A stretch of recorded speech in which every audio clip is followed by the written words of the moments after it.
Olá, muito bom dia. Sou Leonardo Cavalcante, este é o Agenda do Poder. Hoje, quinta-feira, 19 de janeiro. Quinta-feira aqui em Brasília, depois de muita chuva aí no início do mês, dezembro ainda, janeiro. Hoje o céu em Brasília está uma lindeza, está um céu completamente ensolarado. Enfim, a gente sabe que ainda aqui em Brasília, ao longo das próximas semanas ainda tem chuva, mas o brasiliense está aproveitando hoje um pouco de sol. Muito bem, aqui o Agenda do Poder, você já sabe, no SBT News, de segunda a sexta-feira, a partir das 8h30 da manhã, a gente apresenta os principais temas, né? Aquilo que vai ser destaque, aquilo que vai ser notícia, aquilo que, na verdade, está repercutindo ainda, e o que é que vai ser notícia nos próximos dias, depois de toda essa confusão desses atos golpistas, de um mês, né, na política, de meses na política, e foram tensas as eleições, a própria posse do presidente Luiz Inácio Lula da Silva, que sim, naquele momento ali foi um momento de festa, depois esses atos covardes de golpistas. Mas aí, no meio de toda essa tensão, a gente vai ter uma eleição para o Congresso agora, já no primeiro dia de fevereiro, a reta final para o comando no Congresso. A gente vai falar um pouco ou muito sobre isso, na verdade, que é toda essa base, como fica a base do presidente Lula. Então, esse tema aqui, eleição aqui, dois fortes candidatos, né? Arthur Lira na Câmara e Rodrigo Pacheco no Senado, tentando reeleição, e a gente vai avaliar um pouco sobre isso, vai falar também sobre a base, base política aí do governo na Câmara dos Deputados. A gente tem uma entrevista com Flávio Dino, ministro da Justiça e da Segurança Pública. Débora Bergamasco, ontem no programa Perspectivas, fez a entrevista com Flávio Dino. Uma entrevista importante. Dino falou sobre várias coisas e uma delas é inquéritos militares foram instaurados para investigar policiais. A gente tem alguns trechos da entrevista com Dino que ainda está repercutindo hoje ao longo do dia, né? E a gente também tem Lula recebe centrais sindicais e promete revisar a política do salário mínimo. Esse tema também é importante. O presidente Lula ontem deu uma entrevista exclusiva para a Globo News, falando inclusive, da tentativa de golpe no dia 8, né, no dia 8 de janeiro, que a gente sabe, né, foi frustrada, claro que ia ser frustrada, não tinha a menor chance, a menor possibilidade daquilo ali dar certo, mas que deixou um rastro de destruição aí, uma conta para a sociedade pagar, não só apenas no bolso, mas também, né, mostrando ali que essas pessoas, esses golpistas, né, é bom sempre repetir, não têm o menor apreço com democracia, com cuidado com o bem público, né? Essas pessoas se acham no direito de fazer o que fizeram. Estão presas agora, vão responder, e é bom que se responda mesmo. Mas para tratar desse primeiro tema aqui, eu vou chamar a Milena Teixeira, que é nossa repórter aqui do SBT News, que tem uma apuração sobre os movimentos do Arthur Lira. Arthur Lira tem hoje uma situação muito tranquila em relação à eleição, né? O governo não vai lançar um candidato para atrapalhar os planos de Lira. Pelo menos é isso que está posto agora no tabuleiro aqui do jogo político. A gente sabe que até o dia 1º é possível ainda se inscrever para disputar as eleições. Terão candidatos, terão adversários, mas o governo e o PT, principalmente, vai se empenhar na eleição de Lira. Mas Lira, né, Milena, que não é bobo, sabe que ele também tem que se movimentar, porque, afinal de contas, é uma eleição que não cai assim nos braços e fica tudo certo. E é essa apuração que você tem, é isso? Muito bom dia para você. Bom dia, Léo. Bom dia para quem está vendo, para quem está ouvindo a agenda. Pois é, o atual presidente da Câmara dos Deputados, o Arthur Lira, ele está se movimentando aí, buscando essa reeleição. Ele está promovendo, Léo, uma série de encontros com deputados em sua casa durante todo o mês de janeiro, até a eleição que acontece no dia 1º de fevereiro. Como você falou, Léo, essa é uma eleição tranquila. Aparentemente, o Lira não tem adversários, mas tem muita disputa sobre os espaços na mesa. Então, ele tem precisado negociar. E, por isso, tem se encontrado com esses parlamentares para iniciar as negociações sobre as composições da próxima mesa diretora e das presidências das comissões temáticas, Léo. E aí, na próxima terça-feira, ele tem um jantar marcado com os parlamentares dos partidos dos trabalhadores, o partido do presidente Lula, o PT. A legenda do presidente da República declarou apoio à Lira ainda no período de transição, em meio às negociações da PEC da transição. A gente falou sobre isso aqui no SBT News e trouxe também reportagem nos sites falando sobre essa questão. O Lira também, Léo, ele tem, antes de ter esse encontro com os petistas, ele vai jantar com deputados do PSD. O encontro com os parlamentares do partido de Gilberto Kassab deve acontecer até o final desta semana. Ou seja, essa semana ele vai falar com parlamentares do PSD e o PT ficou para a próxima semana, para terça-feira. Léo, Muito bem. nos bastidores... Continue, Milena, por favor. Pode continuar. Nos bastidores, comenta-se aí que o atual presidente da Câmara vai investir em uma maratona de jantares de café da manhã que devem acontecer sempre na residência oficial. Muito bem. Milena, eu vou chamar aqui o Tiago Valenciano, que é cientista político da Academia Brasileira de Direito Eleitoral e Político, pós-doutorando em Sociologia pela UFPR, que de tanta gentileza que ele está com a gente aqui no Agenda do Poder, eu posso chamar já de meu amigo, que a gente conversa tanto aqui que eu tenho uma simpatia ainda por cima, Milena. É preciso que seja dito. O Tiago, ele escolhe os melhores cenários para entrar aqui com a gente. Muito bom dia, professor, como vai? Tudo bem? Muito bom dia, Léo, bom dia, Milena, bom dia, equipe aí, ouvintes, telespectadores do SBT News. A gente escolhe os cenários porque se está só em Brasília, também está só em Maringá, né? Então a gente também tem que aproveitar aqui para mostrar o dia bonito que tá passando na cidade. Muito bem. Tiago e Milena, eu vou mostrar aqui um quadro para vocês, vou ler aqui também para a nossa audiência e eu queria que a gente conversasse um pouco sobre isso. Está aqui, ó. Isso aqui é Câmara versus Poder Executivo. Isso aqui é um quadro que o Departamento de Sindical de Assessoria Parlamentar, o DIAP, fez, né, considerando aí os apoios, né, desde o governo Collor em relação à base da Câmara, tá certo? Vou ler aqui rapidamente o apoio consistente. Ele faz 3 divisões aqui: apoio consistente, apoio condicionado e oposição. O governo Lula 3, que é o governo que começou agora, segundo as contas do DIAP, ele tem um apoio consistente de 140 parlamentares, né, na Câmara. Esse é o número é o menor número em relação aos outros governos. Perde até para Collor, que já teve um apoio consistente muito baixo na época, de 160. Governo Lula 3, 140. Governo Itamar, 250. Fernando Henrique 1, 296. Fernando Henrique 2 baixa um pouco, vai para 260, mas muito superior em relação ao que o Lula tem hoje. Vale a pena memorizar aqui esse número, 140 de apoio consistente Lula. Lula entra, por exemplo, no Lula 1 com 207 de apoio consistente. Lula 2 de 291. Dilma, é engraçado isso, né? Porque você vê como Dilma tinha um apoio consistente. Ela entra no Dilma 1 com 351 de apoio consistente. Dilma 2 ela já cai um pouco.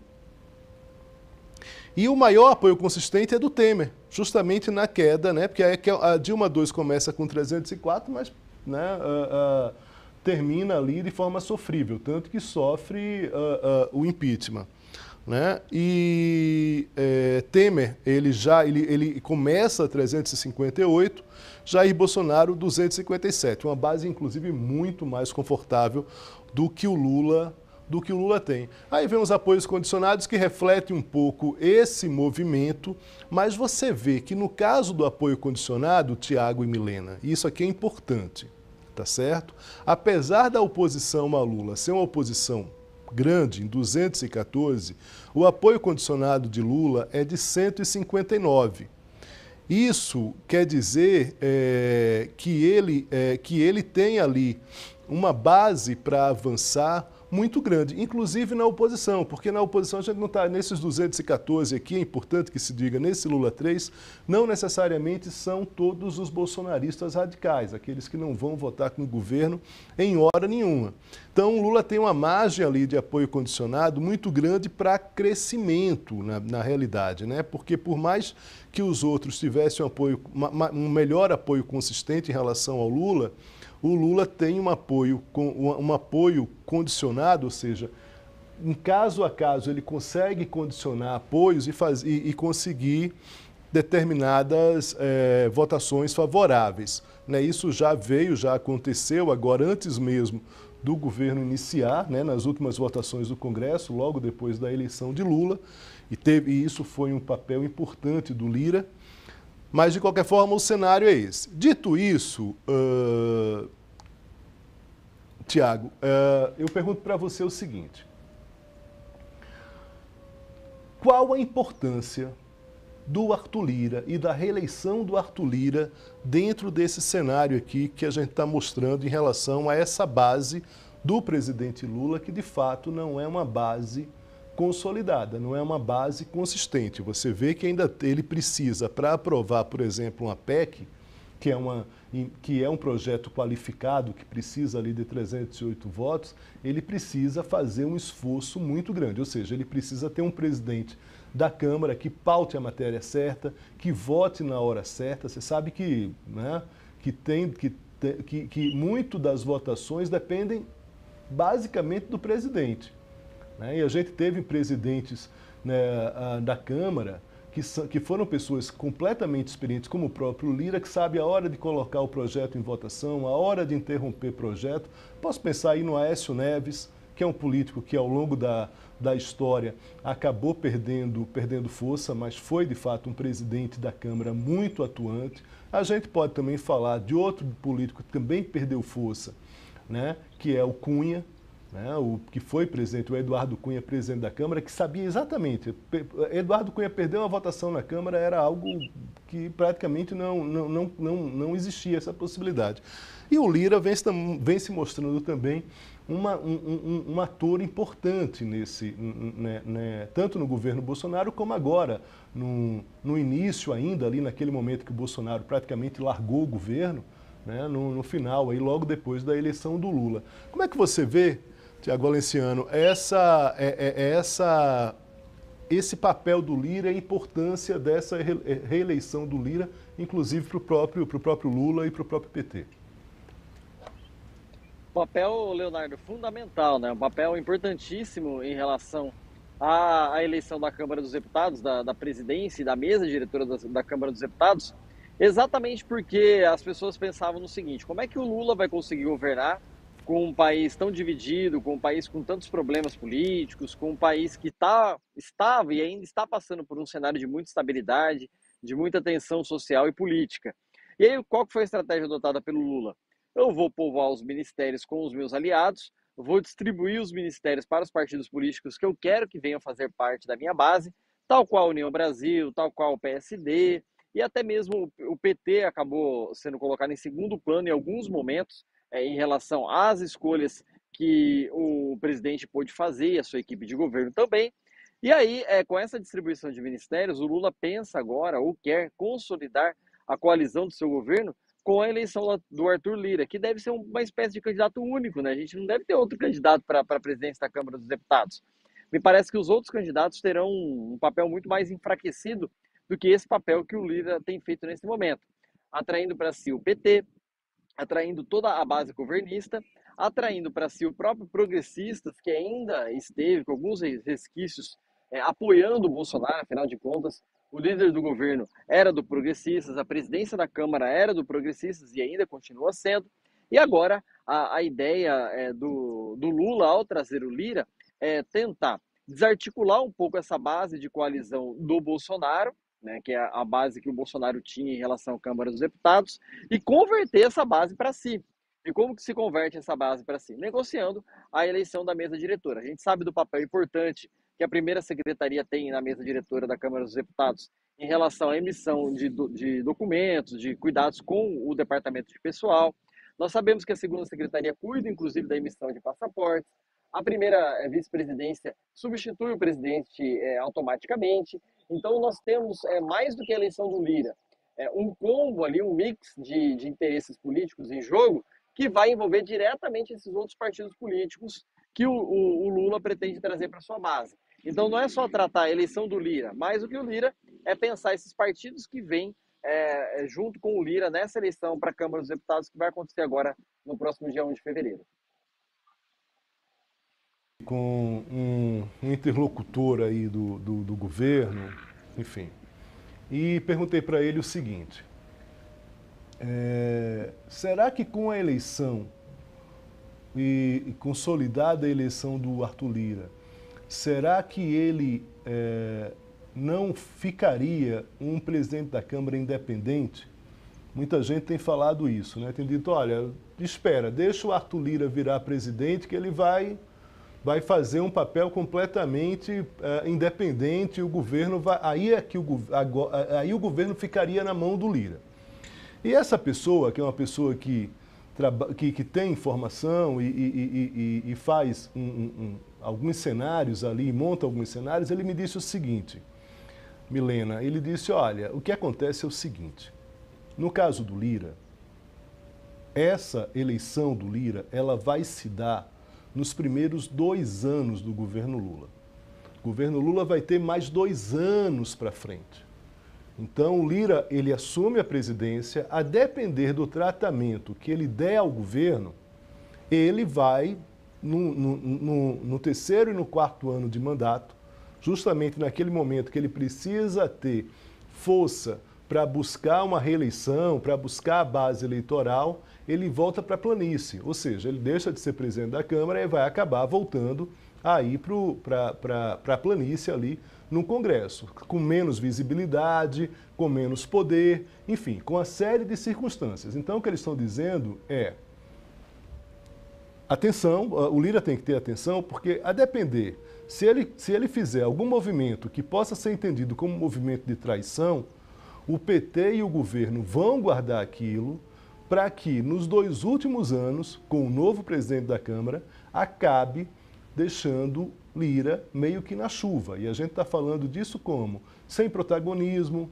a gente está falando com o apoio da própria base. E tem um outro elemento aqui nessa situação, Milena, que aí depois eu vou perguntar para o Tiago Valenciano, que também é uma estratégia do governo, que vai ter alguém, no caso do governo, no caso do governo não, no caso dos governistas, olhando com muita atenção para os movimentos do Lira. Porque caso o Lira possa vir a fazer um movimento que o Planalto acha que é um movimento de traição, esse personagem, ele vai entrar em cena, eu vou dizer, segundo a apuração que a gente tem, e daqui a pouco eu revelo o nome desse personagem. Acho que o Tiago até já sabe quem é esse personagem. Mas, Milena, eu queria que você avaliasse um pouco essa situação. De certa forma, essa busca do apoio dos jantares do Lira, que você mostrou aqui na reportagem para a gente, é um pouco isso. E também, quais as informações que você tem sobre essa fidelidade que o Lira pode continuar tendo em relação ao governo, mesmo depois de reeleito, agora já nos próximos dias, no dia 1º de fevereiro. Olha, Léo, a gente tem aí o Lira, né, segundo as minhas apurações, se encontrando com deputados que vão desde o PT até o PL, mas ele também está conversando com toda essa base do PT. E nos bastidores também comenta-se essa questão do apoio que o Lira vai continuar dando aí ao governo. E que caso isso não ocorra, realmente o Lira ele vai ficar esvaziado ali nos últimos 2 anos. O que se comenta é a mesma coisa que você disse, basicamente. O PT, o Lula, ele vai ficar de olho nessa atuação do Lira e caso haja algum tipo de traição, algum tipo de movimento diferente ali do que se é esperado, o Lira ele vai ter esse poder esvaziado. Mas o que o Lula tem dito? O que tem observado sempre nas agendas do Lula? Que essa questão do diálogo que ele quer manter com o Congresso, que ele precisa para tudo ele precisa do Congresso, que é necessário manter um diálogo com o Congresso, que o governo precisa do Congresso. Ele tem reiterado esse papel, aí, esse papel principal do Congresso, mas ele também, nos bastidores, comenta-se que ele está de olho aí e que eles vão ficar atentos a esses movimentos que o Lira deve fazer. Muito bem, Tiago. Tiago, quem é esse personagem, Tiago, que vai ficar de olho no Lira no parlamento? Eu vou dar uma pista para você aqui. Começa com Renan e o sobrenome é Calheiros. É esse personagem que o Planalto vai usar caso, pelo menos essa expectativa, né? Por quê? Porque é um deputado do mesmo estado, né? Onde tem uma base influência ali.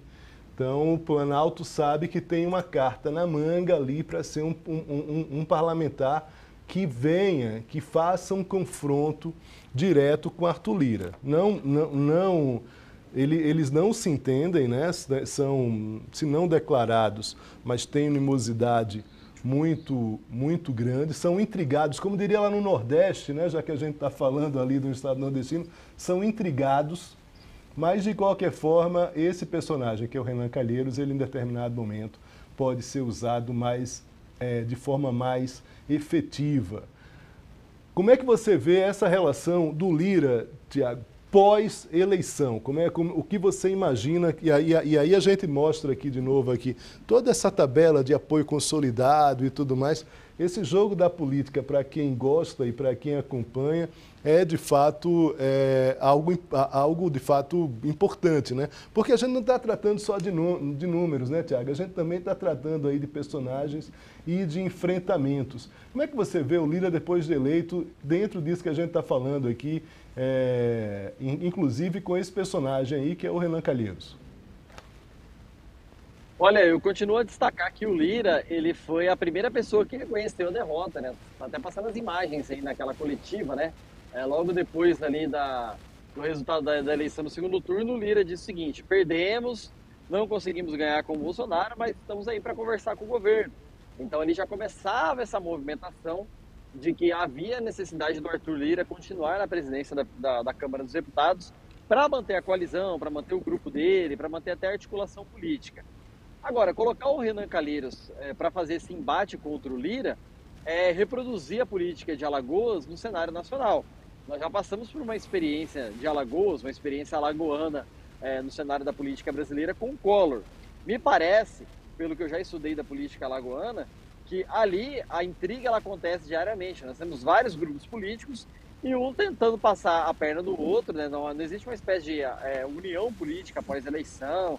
Ninguém me parece que está muito interessado em trabalhar em prol do desenvolvimento do Estado como um todo, não. Mas sim, estão de olho na próxima eleição ou na próxima reeleição.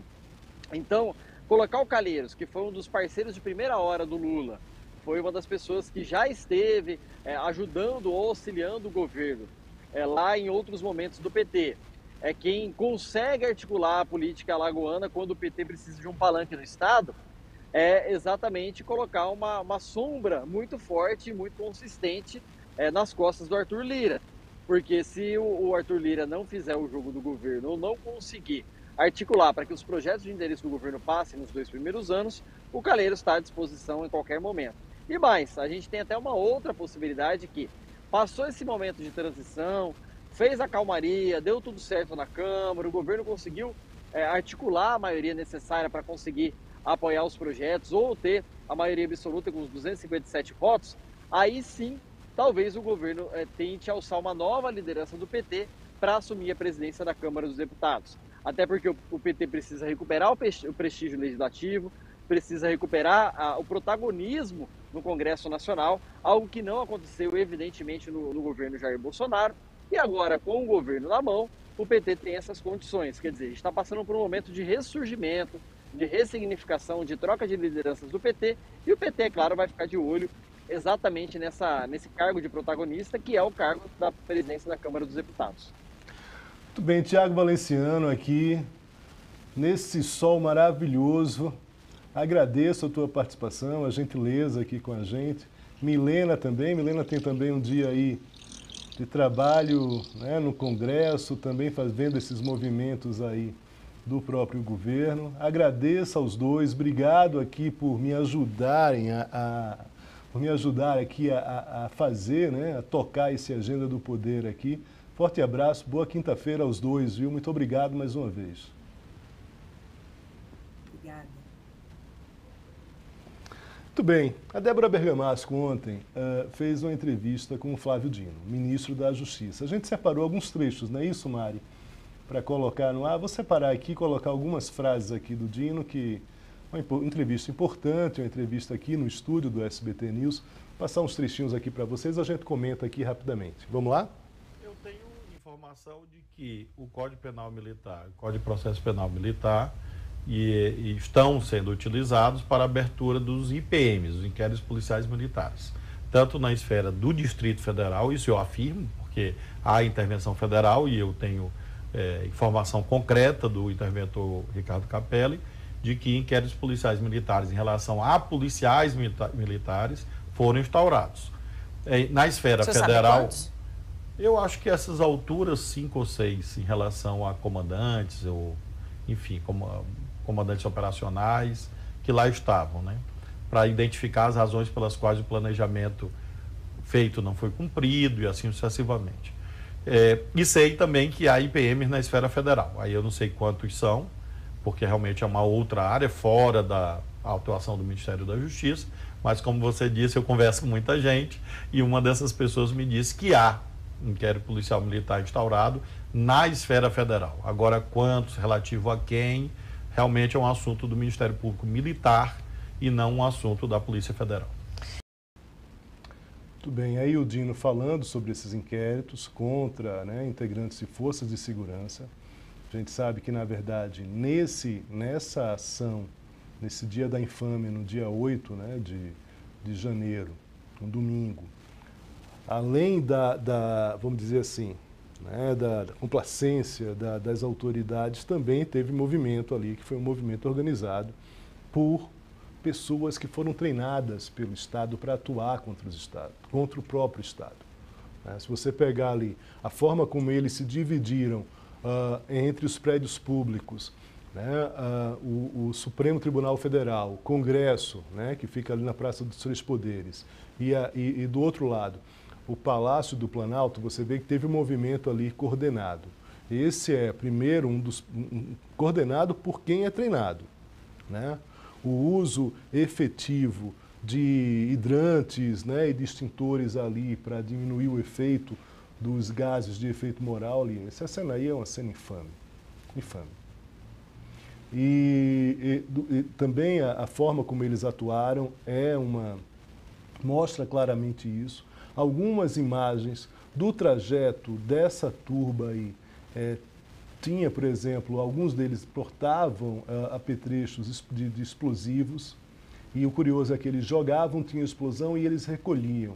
Não é um manifestante comum, aquele manifestante que, em determinado momento, está ali no meio do movimento, sem coordenação, acaba tendo acesso a determinado, que não deve, né, mas, de qualquer forma, um manifestante não treinado, como um golpista desse, que tudo leva àquele que foi treinado, ou seja, de forma militarizada, possivelmente pelo próprio Estado, quer dizer, possivelmente não treinada pelo próprio Estado, eles iam, avançavam e recolhiam os apetrechos depois, né? Não deixavam vestígios ali do que eles jogavam contra os prédios públicos, né? Em determinado momento até contra a polícia mesmo. Tem um policial que de fato sofre ali, que apanha, está em cima de um cavalo. Tem uma imagem que é chocante, uma das imagens chocantes, são várias imagens chocantes, mas nesse caso é um policial apanhando.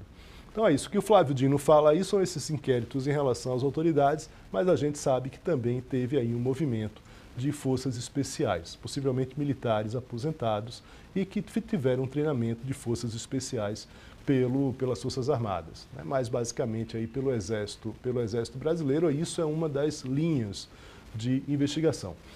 Saindo do Dino aqui, a gente tem uma declaração ontem do Lula, né, que Lula ontem falou também para a Globo News, deu várias declarações, disse que de fato achava que ficou receoso em relação ao golpe, mas ontem ele falou sobre a questão do salário mínimo. A gente tem um trecho que vai mostrar para vocês. Por favor, Mari.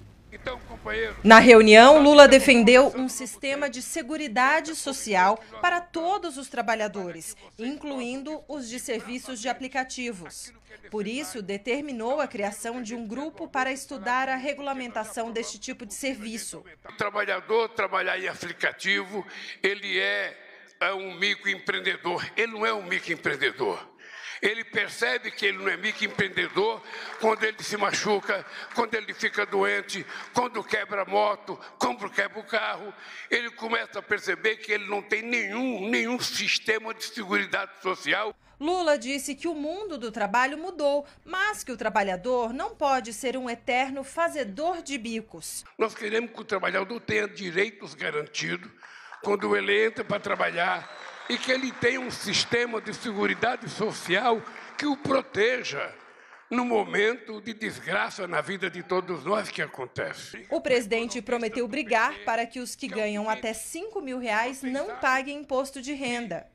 O pessoal fala assim para mim, Lula, se a gente fizer isenção até R$5 mil, sabe, são 60% da arrecadação desse país é das pessoas que ganham até R$6 mil.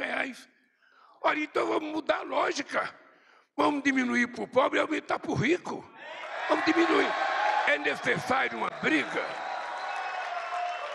É necessário uma briga, é necessário. Os sindicalistas lutam para que o salário mínimo chegue a R$ 1.342 ainda este ano. Mas a palavra final do Ministério da Fazenda é que o mínimo, que hoje é de R$ 1.302, vá para R$ 1.320 a partir de maio, se o governo conseguir cortar despesas.